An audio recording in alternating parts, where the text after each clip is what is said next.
Hi, everybody. This is Arlo Gilbert, co-founder and CEO of Osano, a leading data privacy management platform. And you are listening to the Privacy Insider podcast. This show explores the past, present, and future of data privacy for privacy and business leaders alike, as well as anyone who wants to keep privacy top of mind. Welcome to the Privacy Insider. My name is Arlo Gilbert. I'm the founder at Osano, but today I'm your host. Today we are joined by a power duo, Dr. France Bélanger. She's a scholar who turned privacy from a buzzword into a blueprint. After earning her PhD in information systems, Dr. France Bélanger rocketed through Virginia Tech's ranks to become a university distinguished professor, R.B. Pamplin professor, and Byrd Senior Faculty Fellow, with an H-index of 52 and about 22,000 citations, placing her in Stanford's top 1% of scientists worldwide. France's work keeps raising the bar from multi-level privacy management, revealing how families, teams, and companies co-own data, to mapping the rise of remote work, surveillance tech. And she doesn't lead insights on the page. She co-founded the award-winning Voices of Privacy project, turning cutting-edge research into webisodes and TV tips that the public can use right now. Buckle up. France saw the telework wave coming before Y2K, and she's still steering the privacy conversation today. And the other half of this power duo is Professor Donna Wertalik. Next, get ready for a marketing firecracker with a privacy twist. Professor Donna Wertalik spent 15 years shaping brands like Nestle, Schering-Plough, and Ogilvy before leaping into academia as professor of practice, director of student engagement, and founder of Prism, Virginia Tech's award-winning student social media agency. Under her guidance, Prism has bagged more than 10 national creative trophies, while Donna herself boasts 6 Telly Awards, a stack of Addies, and the title of Bloomberg Businessweek Favorite Professor. Whether she's unpacking digital identity, storytelling, debunking Gen Z's privacy apathy, or showing how micro-influencers can bridge the gap between personalization and trust, Donna delivers monthly privacy tip segments on WDBJ7 with the same infectious energy she brings to the classroom and Voices of Privacy. Get set for a masterclass in brand savvy and data smarts. Donna Wertalik is in the house. Ladies, professors, welcome to the show. Thank you so much. We're so excited to be here. Yes, my name is Donna Wertalik, and I'm a professor at Virginia Tech in the marketing department. Thank you so much for having us. We love talking about privacy. So my name is France Bélanger. I have actually several titles at Virginia Tech, but basically a professor, and I'm also a book author. I'm a journal editor and a consultant. Wow. You sound like y'all must be very busy. So Definitely. I would love now. Tell us a little bit about you. You both have a show that you produce together around privacy. Tell our audience a little bit about it. I'm sure many of them have listened and seen your clips, but let's share. We've got a large audience who has perhaps not seen some of your clips. Voices of Privacy started as an idea. France and I had met many years ago. I would say France saved my life because I lost my wallet, and talk about the ultimate in terms of losing your privacy. So lost every single credit card, driver's license, all of that. And France, like someone coming up from the light, said, "I have your wallet." And it was the start of, way back in the day, us meeting each other and just occasionally seeing each other here and there. Then the concept, obviously, of privacy, which I've been in marketing for 30 years. So online tracking, digital tracking, what's happening with our data, the information, why do marketers need it, why do consumers have to give it, all of that. So for a bit, I was working with a number of different associations and actually doing some training and really starting to discuss the aspect of what happens when we're online, when we can't see people following us, and what happens when we give everything up. So it's similar to 1984, George Orwell, someone's watching us, right? But the other side and it was that they didn't assume that we would be giving all the information freely. I'm going on vacation for 2 weeks. Come on inside my home, or, whether it was senior citizens or children. So I was touching upon all of these subjects, and I'll let France share her angle of it as well in terms of her areas that she was touching upon. So I was doing some marketing at the time for the college. She reached out and said she had an article, and I said, well, maybe we were both like, maybe we should talk about something bigger than what we were doing. And she said, I have a crazy idea. And I said, I love crazy ideas. So we met over coffee, and she was thinking about the book or something along those lines. Then they were like, what if it was a show? What if two people that never really worked together and were two of the most people that were probably so opposite of each other in terms of not just, our work, but a lot of different aspects. But one aspect that pulled us both together, outside of our brilliance as females, and kind hearts, was our passion to make a difference. And that is how Voices of Privacy came about, from my perspective, in terms to make a difference. We are ahead, we feel, right now, because the world still is unaware of where everything is going. But it started with a passion, and it started with a crazy idea. And 4 years later, we started in 21, in the fall of 21, just etching things out. We're sitting here and on a podcast with, thousands of subscribers on our social, and viewers, and years of content to just educate everyone from a third grade level, not an academic level. So that was my angle of it. But France, please speak. Absolutely. So I'm just going to reemphasize the point that Donna and I are extremely different. And so Donna is a very marketing oriented person. She was involved in social media from the beginning. I never had a Facebook account. I've always shone from every social media, although I am on LinkedIn for practical reasons, and that's part of the privacy conversation. So, and here I'm going to show my age. When I first started my career, at first I worked for IBM, and then I was in the telecommunications industry. And then I did that for about 10 years. Then I decided to go into academia, which is the best job in the world. I love what I do. And of course, I brought my telecommunications with me. And my dissertation back in the 90s was on telecommuting or teleworking. And this is way before COVID happened or anything. So I was, saying, okay, people are going to start working remotely. And just to give you an idea, I was comparing, this is just for the older people here, 2400 BPS modem to 9600 bits per second modem. And for those of you who have no clue what that means, if you had a 2400 BPS modem back then to get work, first you push the button and then you go get a copy. But we're talking about, depending on your bandwidth you have on a 5G now, it could be up to 1 million times faster, the communication you have, from what I was studying back then. And when the web started to evolve into e-commerce, I was really drawn to, well, why are people going to do this? And 3 of the factors that really came out were privacy, security, and trust. And so you have to think this is several decades back, and that started studying privacy. Privacy is a fascinating area because it is not just about the technology. It's not just about even the regulations. It's about the people choices.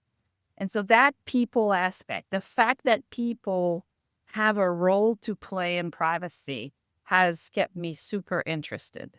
And so when I was thinking of this, and, after years and years and years of saying, people just don't get it, I said, we need to do something about it. And I knew that Donna had that aspect that I didn't have. Plus, we knew each other, we liked each other. But I was like, she's got that marketing aspect, that social media, that understanding.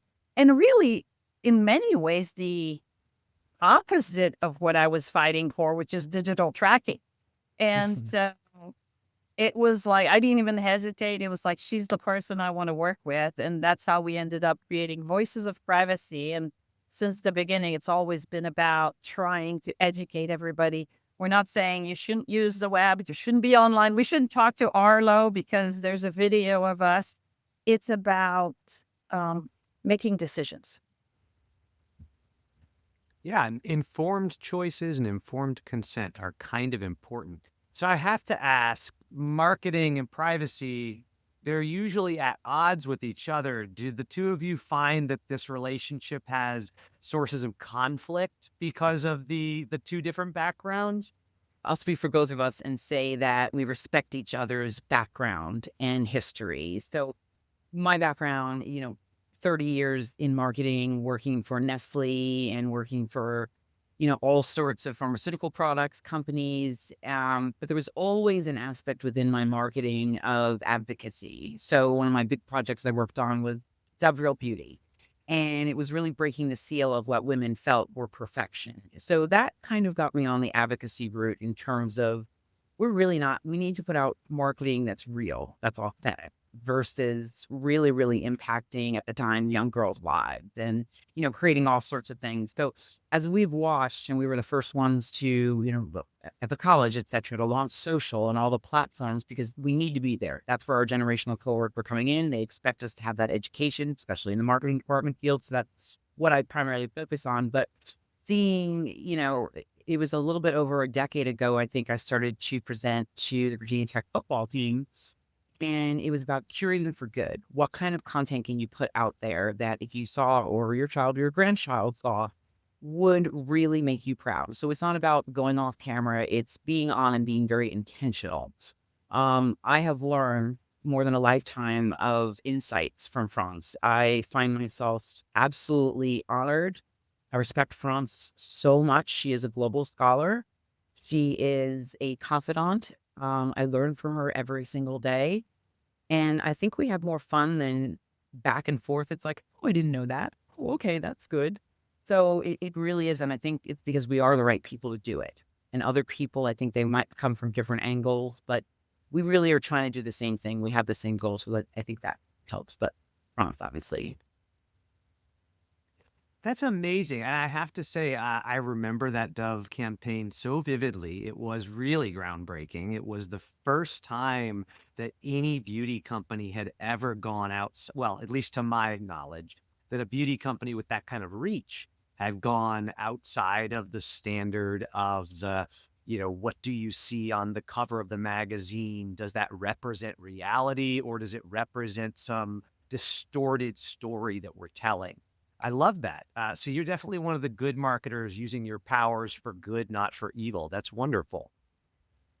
I'd love to learn a little bit about how both of you got interested in the subject. So, France, you had a much richer background in privacy prior to meeting up with Donna. Was there anything in your background that got you excited about privacy to start with? Not really. I mean, it was really the constant, you have to think of like 20 years of trying to understand people.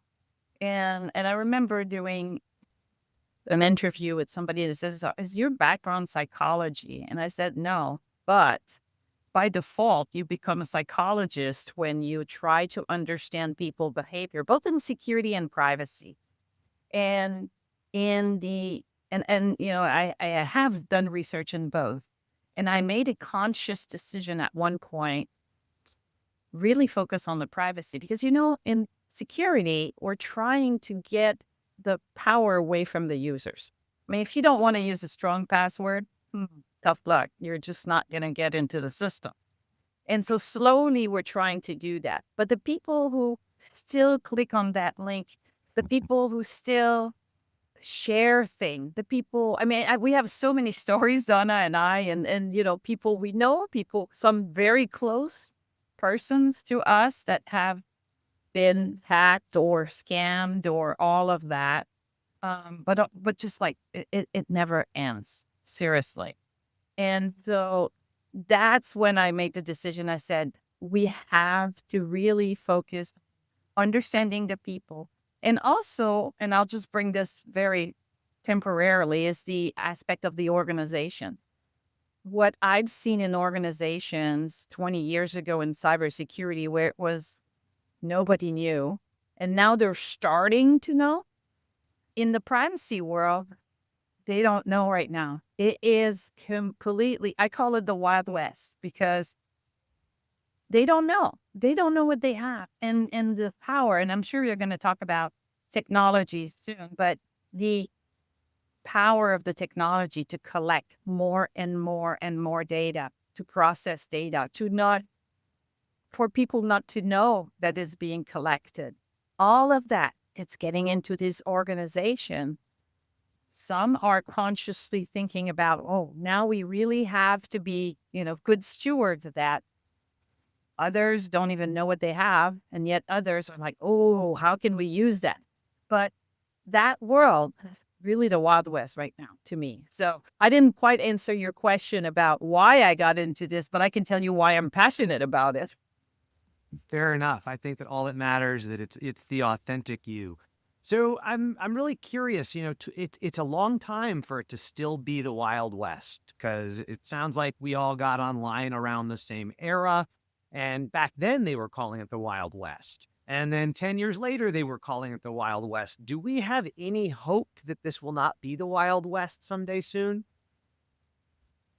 And I mean, it's interesting. There was a stat actually released today. MIT did a survey with everyone using AI, and our competency scores and creativity scores went down about 83% because now we have machines thinking for us. And it's a fear. It's quite fearful. So I think the West gets wilder. I honestly do. And I think that we still, as Franz mentioned, still don't have a foundational understanding of companies that they don't have to do it, right? And that's one of the biggest things that we saw earlier this year, that Google and browsers, and okay, you're going to just choose one time and say on this browser, I don't want anyone tracking. And then all of a sudden, oh no, we're not going to do it. Now so they're still asking for consumer behavior changes in this. And that's right. Consumer behavior, psychology, asking people to take a pause, to stop and say, here's a pop-up. What do I do? Versus mentally, we're conditioned almost from the days of banner app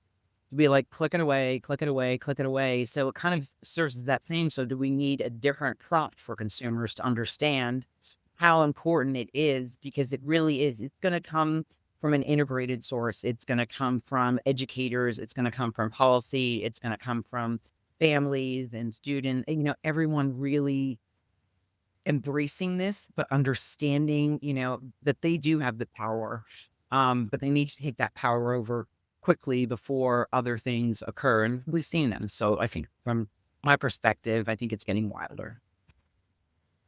Yeah. So are we going to be able to make a difference? And I don't know if we're going to be able to, but we're not going to stop. So that's the one thing I can say.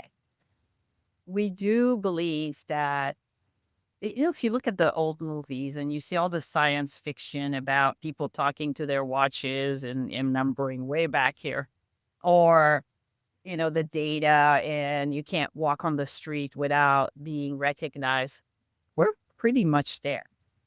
And so once people realize the amount of data about them that is constantly being collected, constantly being used, and analyzed, I think then maybe we can at least tell them, make some choices. And, instead of just give a blank check to all of these companies and all of these governments and all of these environments to just know everything about me. I don't care. Typical answer, I don't have anything to hide. It's not about having something to hide. It's about having your life. It's about, being your own person and not having everything about you out there. We can get there, but it's a complicated effort that, as Donna was saying, is realty multi-pronged.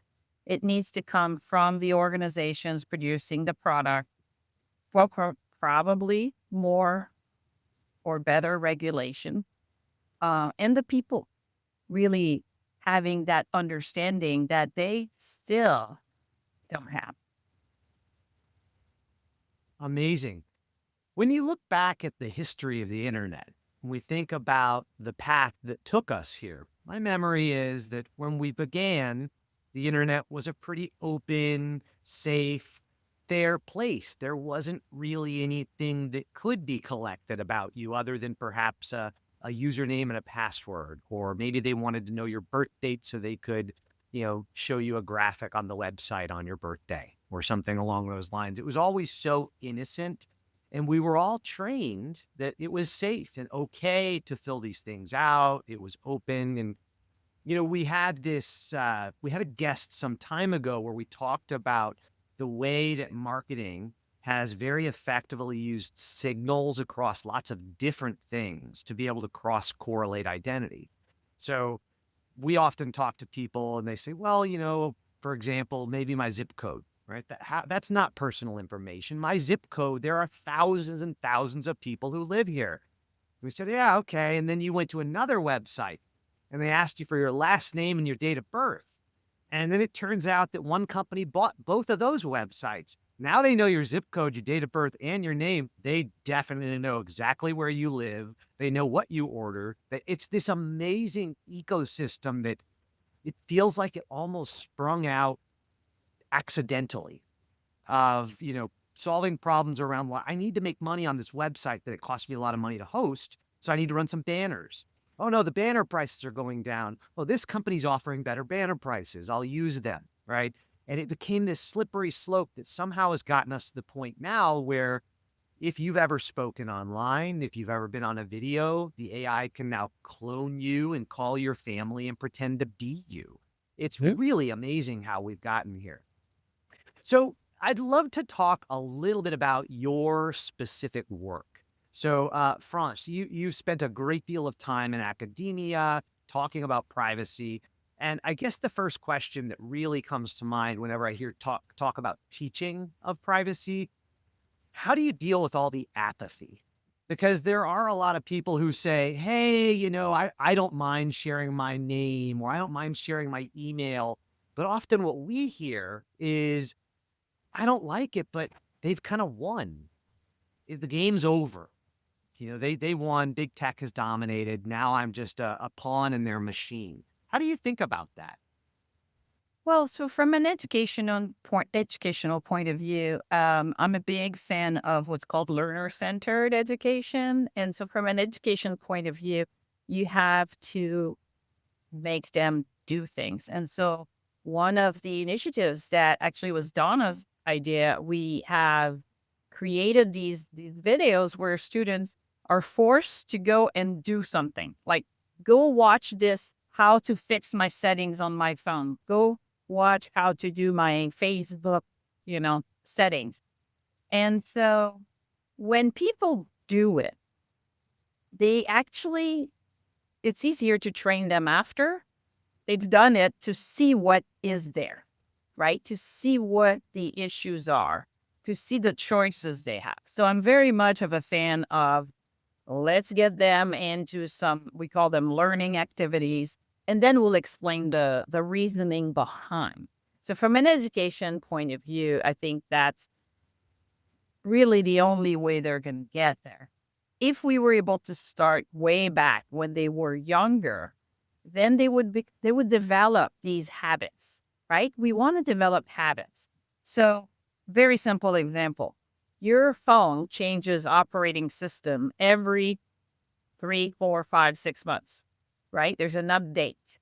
Every time there's an update, there's a new setting or a change of setting or a reset of setting.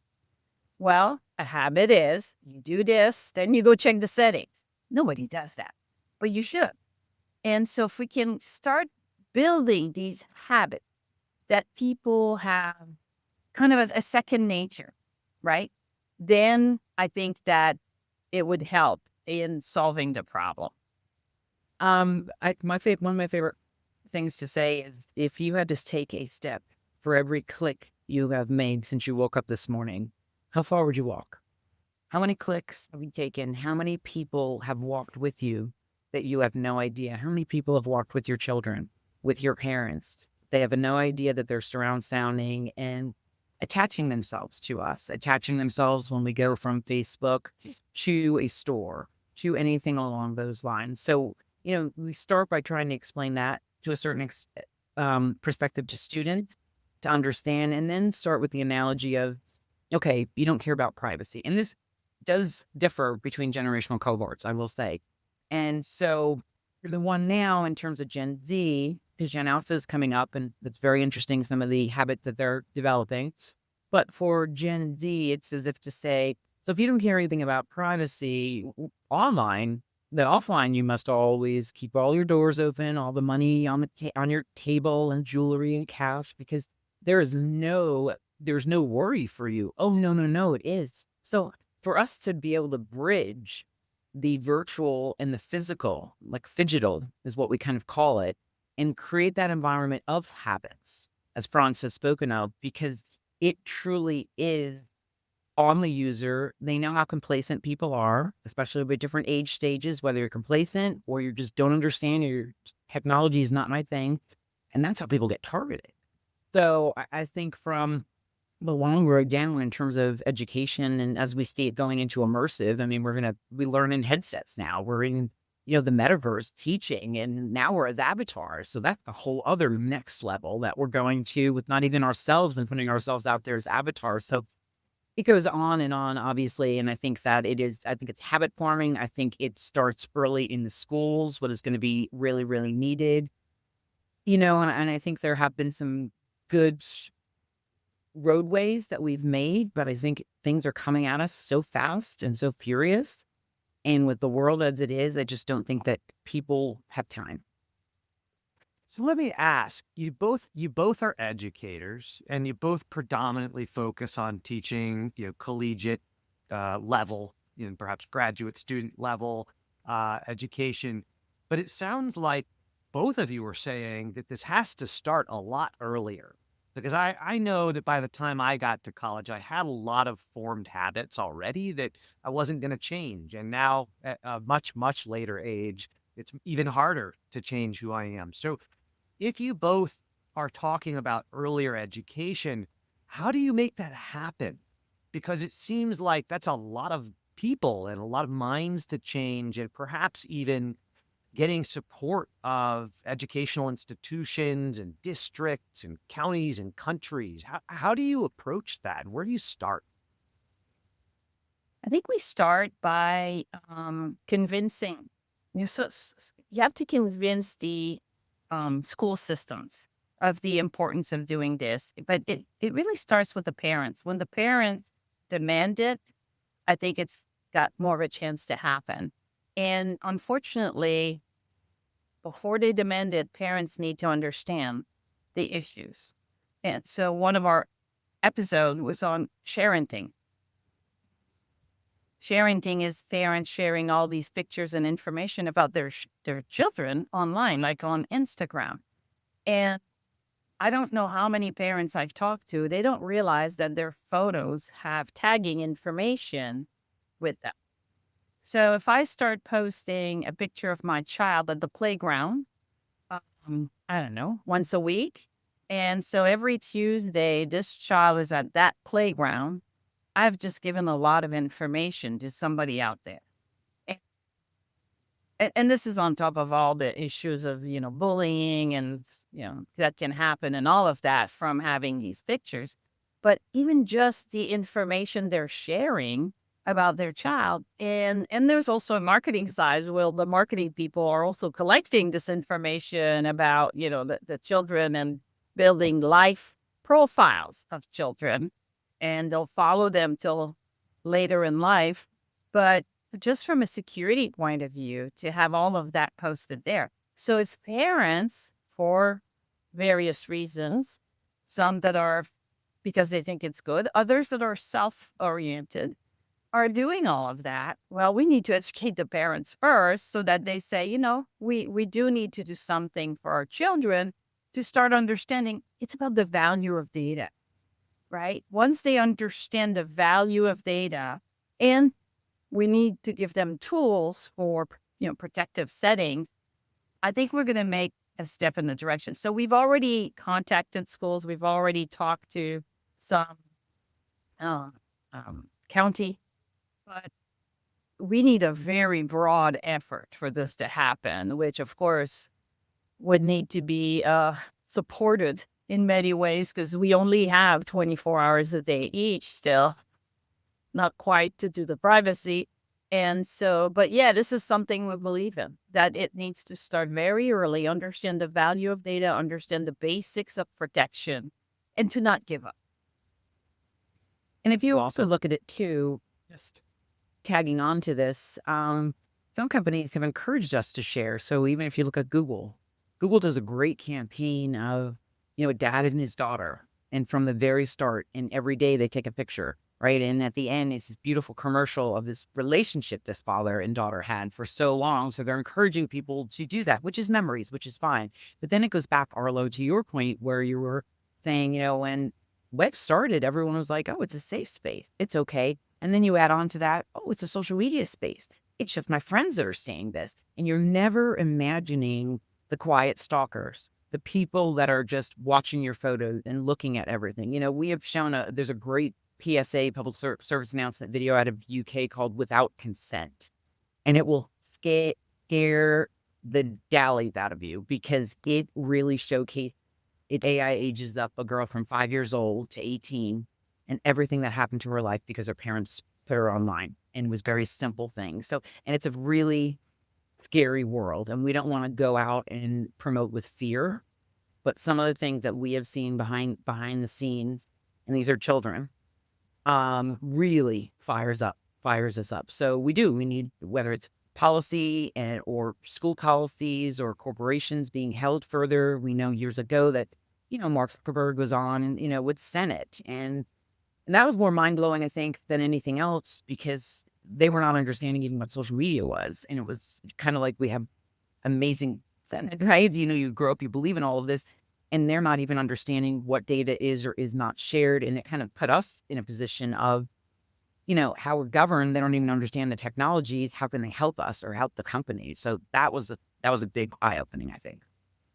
I remember that so well. In fact, that was one of the inspirations for me to start Osano was Really? watching that exact Senate conversation. I remember so vividly thinking these people are very educated, and the vast majority of them are attorneys. And the way they're describing the technology really shows an absence of understanding of the foundations of it. That's kind of scary. How do we get legislature to pass meaningful laws when they don't understand the concepts underneath it, and they instead rely upon the face of the largest social media organizations and ad companies to largely come in and tell them how it all works? One thing you mentioned that we haven't talked a lot about, Donna, and I'd love to hear both of your thoughts on it. You talked about the generational differences. Now we all know I'm Gen X. And, we have lots of snark, and we don't trust the world, and we don't trust the government. And we all apparently like to hold boom boxes over our heads when we're being romantic. But, you go beyond Gen X and you go to Gen Z, Gen Alpha. How do you see those generations behaving differently with regards to their view about privacy and their understanding and desire for privacy? But I'll just say from some of the things that I've seen, so some, even when you look at millennials, and they were always knocked for millennials want this and millennials want that, and now those millennials are parents, and some of the millennial parents are the ones with masks over their kids' faces, and they're not sharing things. So had that turned in that sense. And then when you see Gen Z, and there's a break in the generational cohort, even within Gen Z, a 25 versus a 19-year-old that may both be in Gen Z could act very, very differently because of the world that they've grown up in, et cetera. But I think it's really interesting when I feel like Gen Z is a society that wants to be shown, right? They want to show up. They want to say, this is my life. This is the highlight reel. Everything is great. I vacation all the time. I travel. It's that one up in each other, which I think is and constantly tracked. And then some of the things we're seeing early on, I mean, Gen A, I think the oldest is in 6th grade or 7th grade at this point, maybe something along those lines. But I don't know if we want to be tracked all the time. Maybe I want a dumb phone. I want a phone that just calls and takes pictures and I can text. Because why should somebody know where I am all the time? That's creepy. And I kind of love that angle of what I've heard and hoping that we can make creepy a bigger thing in terms of, just think about it. And if we could get it trending and all this, just like when people stop smoking, right? Smoking, it's as run with scissors, it's stupid, right? Don't smoke either. So what if we could do something along those lines? So from, that angle, that's how I look at the generational cohorts. That's I think wonderful. that older people in general have been shown to be more concerned about privacy, but less able to manage the technology from a privacy perspective. And they're very much at risk. We had a great episode on romance scams that, we interviewed some researchers, and a lot of the victims are older people who seek to have um, companionship, and there's somebody who makes them feel really good, and they're not able or don't have the tools to be able to make the difference between an online scam, and reality. And it is sad to see the amount of money that they're being robbed of. Um, and yet they're the ones who, when you look at surveys, say they're the most concerned about privacy. But it's nice to be concerned, but you need the tools. You need to have the abilities, the knowledge to be able to do something about it. Agreed. Now, we know one thing about technology companies is that when they want to make something easy, they're very, very good at making it easy. Uh-huh. So the fact that these settings, for example, looking at your iPhone or your Android device or managing your browser preferences, these are never front and center. They're never the first button. They're never the call to action. It's always a secondary thing. And I can only imagine how difficult it must be to be in your 70s or 80s and you're trying to catch up with technology, and they're kind of playing this game of, hide the button, right? Always telling you have power, but you're going to have to go navigate 42 menus. And like you said, on every single operating system update, you have to go do it again. Um, it is scary, and we all know somebody who has been impacted in that way. I mean, I have family members who have been taken by, for relatively small dollars by, somebody who wanted medical help, or I want to come visit you, but I can't afford the plane ticket, those kinds of things. And it's really terrifying. So when we think about the privacy world and technology, one of the core themes seems to be that marketing is responsible for a lot of the bad stuff that we're dealing with. Um, but I'm really interested to hear from both of you about what is it that keeps you up at night? Because now we've got AI, there's always new technique, there's always new tools available to marketing and sales and technology companies, and then they're developing faster than we can keep up with, quite honestly. What is it that keeps the two of you up at night in terms of the future of technology and how it's changing? Is there anything you see that gets you excited? Is there anything you see that gets you worried? So every technology that has, after many decades of being in this, there's always the first scare, then there's it gets normalized into everything, and then it's used usually kind of as a counterbalance, and like AI is similar, right?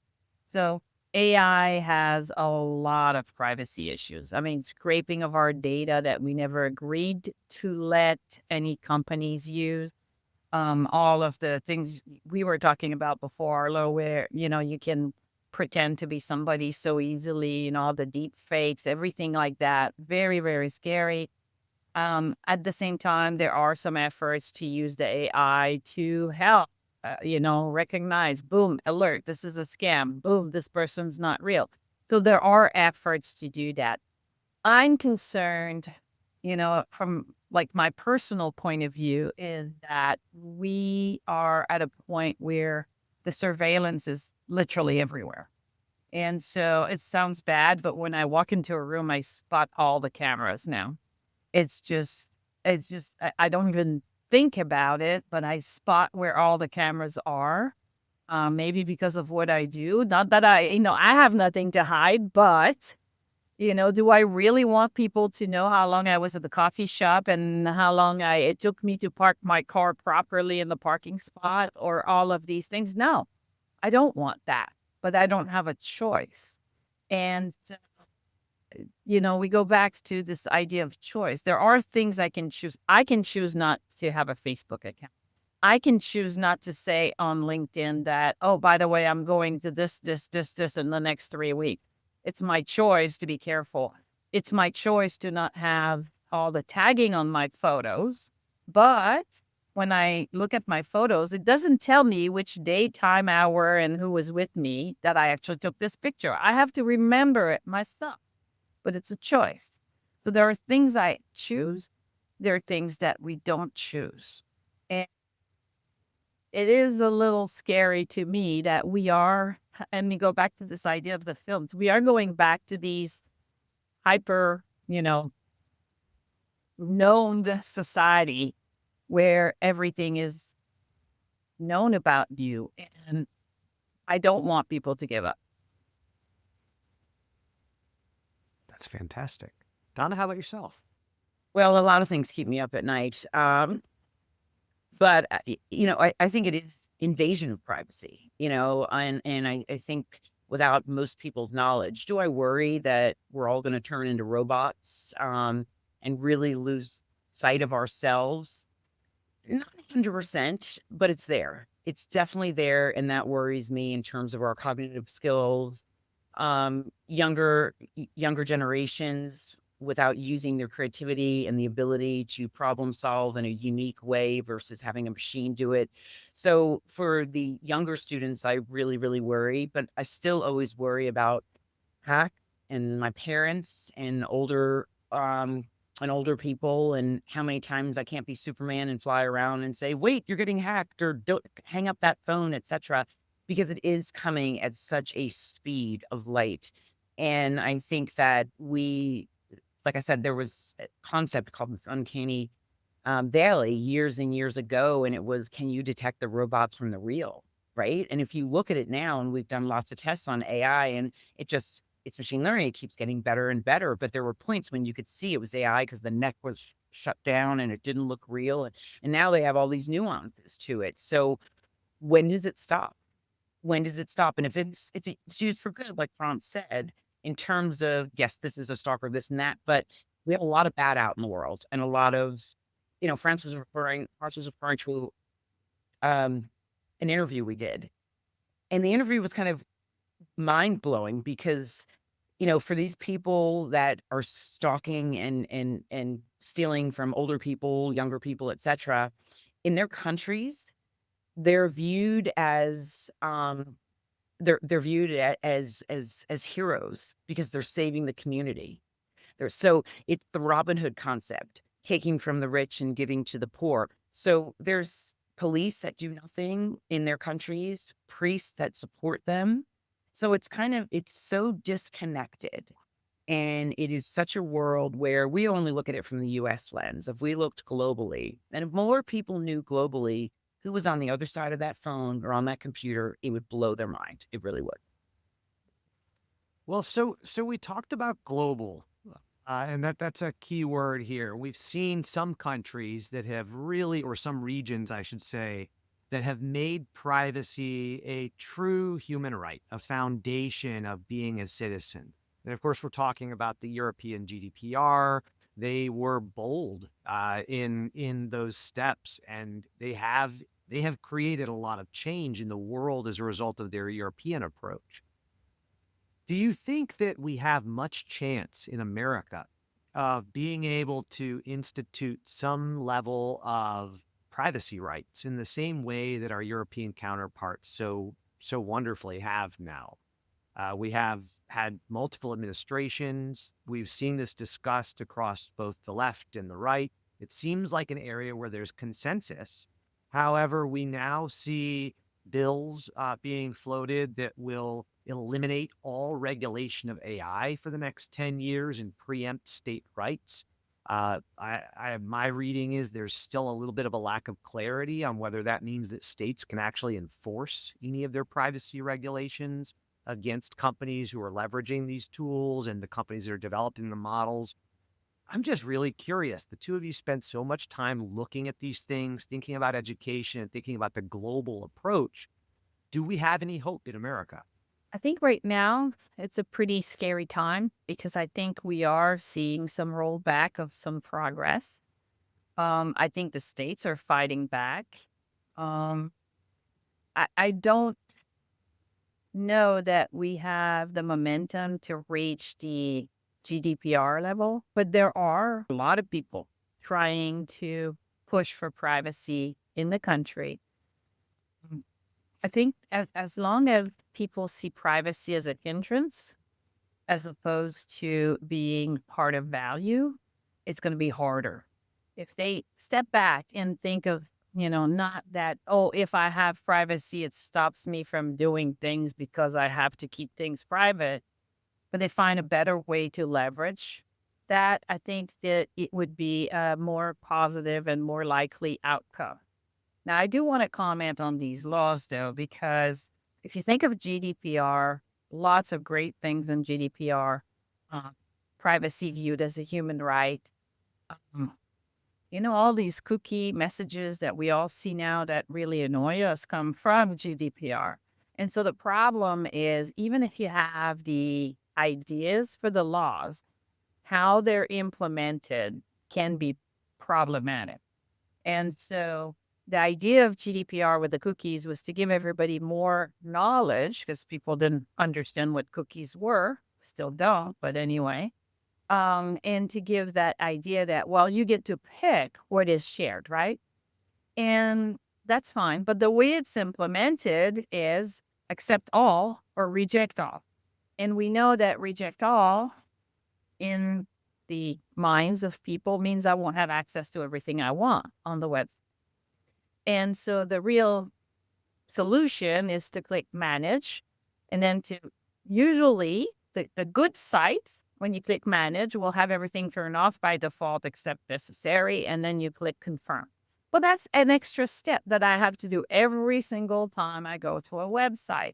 Whereas if I just click accept all, it's done. So what have we created by having this law? We've created even more people voluntarily agreeing to give companies everything, right? I have another example, which is when there's a law called COPA, Children Online Privacy Protection Act, not allowed to collect information from children below the age of 13. Many U.S. companies have been fined under that law, but the implementation is you need to be 13 to use this site. Click here that you are 13. Well, of course, my 10-year-old or, whatever wants to play a game is going to click there. So we've got these things happening and it's at the implementation level. That's why I say it needs to be, I'm going to go back to what Donna said way earlier. It needs to be multi-pronged. We need to have companies embed privacy. We need to have the regulations. We need to have systems to value that, to understand, and we need to educate people. And and as you talk about global, the other thing is we have to understand that privacy is not understood the same way everywhere. There are many countries where in the language, the word doesn't even exist. So I speak a couple languages, and there's some of them where the word privacy is not a word per se. You can say private space, you can say private something, but privacy itself doesn't exist. And in some communities, particularly like in Africa, where they have these very collectivist, these collectivist society, like Ubuntu, where the self doesn't exist, right? You exist as part of a community for the good of the community. And so those, their privacy cannot even be measured, evaluated. So we need to think about this in a much broader picture about protecting the people. In the end, it's about protection of people. And in this case, it's protection of their information. So I know I went a little bit on a tangent there, but it's something that I'm quite passionate about. So, And we talk about often. I mean, we've talked with senators, we've talked to other policymakers. in terms of how this can be changed. And, you get really passionate, I think, and you're thinking, okay, we're going to do a movement, we're going to do this. And then product, a small product, which it's a kid's product, right? Who's looking at it? Who cares? And you're supposed to be 9 to use it, but parents put kids on it, 3, 4, wherever it is. It's called Roblox. And it's having them build all these cities and all these worlds, and it's tracking every single bit of data. I actually had a friend that sent a text and she's like, should my kid not be on this? And I'm like, not really, not really. And it's so when you're trying to create policies, but then you have these companies that are teaching young ones to build and to be, to just dream, which is amazing, but on their data and their information. I think if consumers looked at it from a functional habit and said, my privacy is like my kidney. If someone asked me, can I have your kidney? I'd have to really think about that, right? And say, who is it? Why do they need it? Are they this or they that? But we don't have those pauses. And we're a very time-poor society.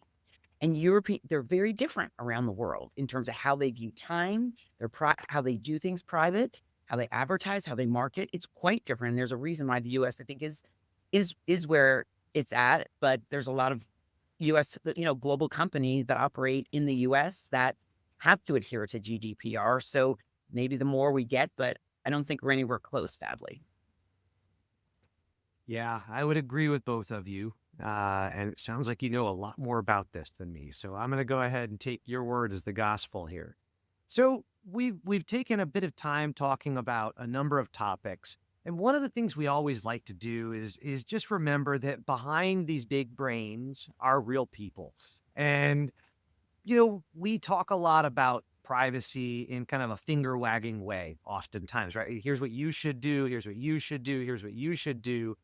But the truth is we're human. And, even though we might spend our days thinking about the depths of the data and the problems and the challenges, we're still people who want to go and share a picture or, track our health. So I'm really curious for both of you, are there any, for lack of a better word, guilty pleasures that you like to indulge in that perhaps don't support your own worldviews of privacy? Well, I'll just say that from my professional career, I'm a marketer. And so just by default, I am on most of the platforms. I have my settings saved and I watch that very carefully. But I don't think there's ever a day that I don't pause myself and think, wait a minute, should I be doing that? Should I be doing this? Whether it's even a phone that's sitting next to you and recording everything, or the prompt from my Alexa, which I'm sure she'll hear right now, saying, do you want to move to the next one, which has a whole onslaught of privacy aspects. You find yourself, you go into regular consumer mode, I think, and you're like, oh, let me just check this. You slip. And I think it's just you can be as good as you can be. And then there's slips like anything. It's psychology, it's behavior. So you just try to get back on track. That would be my telltale kind of thing that I would share. That's fantastic. We live in a society where a lot of what we do is online and a lot of benefits are from digital technologies.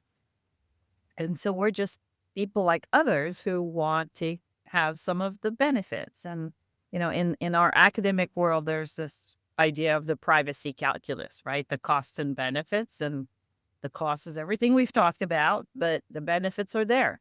And so I've got several things I do that I'm, as a privacy researcher is not what I would recommend doing, but it's part of my life. I'll give example. When I drive on the road, I will use either Waze or Google Maps. Well, that means those apps know a lot about where I'm at on this day today. Now, I personally always give my neighbors addresses and I switch it every time. So I never leave from the same address. That's just, something I do to little protection. But they know that I go to the Roanoke Airport in Virginia a lot. And so that, is a lot of information about me. They know if I drive too fast. So they know a lot of information about me. I put all the settings for not sharing, but they still know, and they still have, and they can still do. Same thing with my Apple Watch. I like my Apple Watch and I use it for all kinds of diagnostics, health and so on. Well, that means somebody has, that information. And even though their policies say they're going to protect, it's things like that. From a bigger surveillance point of view, because I travel a lot, I have several free accesses into countries, global entry, nexus, and so on. Well, guess what? They have my face, they have my iris, they have my fingerprints. I am not anonymous, right? But it gives me something that makes my life easier, and I am aware of the issues. But yeah, I do. The only way to really disappear is to not use a credit card, not have a connected car. You can have an old car. Don't, walk in the bank with cash, get out of the bank with cash, and still damn you're still in the system somehow.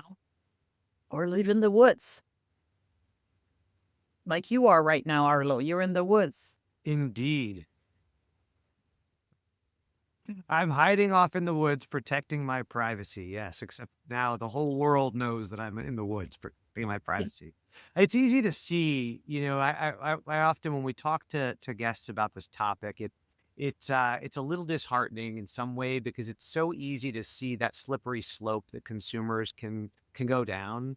And just knowing that even folks like us who spend their time thinking about these topics, we still struggle with those decisions and that consent and recognizing that the world's moving forward in this direction. And if I choose not to participate, I might kind of be stuck in the past in some ways. It's a really complicated dynamic.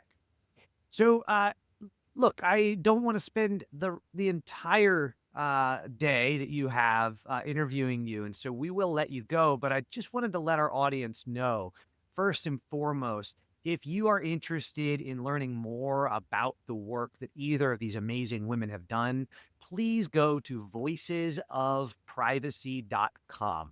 It's an awesome website, awesome resource. There are tons of great videos from their episodes, audio clips. You can learn all about their research and their work. So please head over to voicesofprivacy.com. And with that, France, Donna, thank you so much for joining us today. Thank you. This was awesome. Thank you for listening to this episode of the Privacy Insider Podcast. You can find a full transcript of this episode and any show notes at osano.com. That's www.osano.com. And while you're there, get access to an excerpt of my book, The Privacy Insider: How to Embrace Data Privacy and Join the Next Wave of Trusted Brands, which is now available on Amazon for purchase. Until next month, take care. And remember, data privacy is a fundamental human right, y'all.